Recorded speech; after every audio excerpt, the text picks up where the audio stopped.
So one of the things we've started using and we do for our customers, because it can be a bit monotonous, just thinking, oh, we've got these. So these are our, I don't know, 10 or 20 search terms we've agreed on that we want to rank for. And now we've got to create content again. It's that time of the month. We've got to put out a couple blogs, articles. We've got to do these infographics. So one way that works quite well to get content is if you're an entrepreneur and you run your business, you'll know this. Or if you've got a sales force, speak to them. And the best thing to do is say, get the common questions, the common problems that your customers come to you with each week. So and your sales team will know this straight away, or if you run the business, you'll know this straight away. So in my case, for example, people are often asking things like, how long does it take to get a website page one of Google? Or should I choose a template or a custom design website?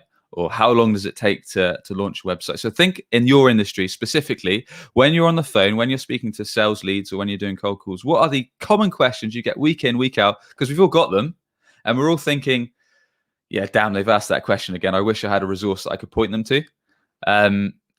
So start with those, because there'll be quite a few that your sales team or that you'll know already. And if you can weave those in and include some of your target search terms in some of these content, you can start making a big list of all these common questions that you get week in, week out, and then start creating a bunch of content from it. So one of the best strategies you can do, Danny, is firstly create a long form piece of content.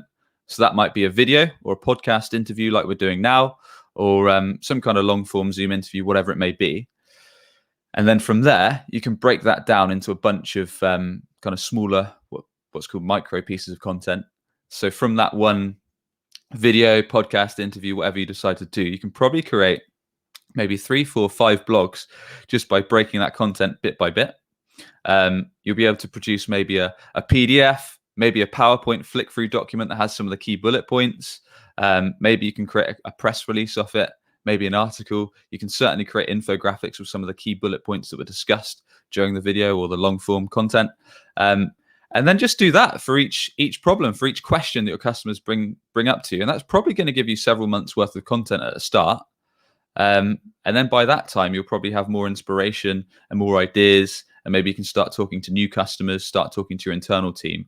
Because the good thing about doing that is that you know that there's intent for it. Because your customers are asking these questions consistently, you know that they're searching for it. And they're probably not just asking you on the phone or email. There's probably other people in their shoes that are typing this copy and have similar questions.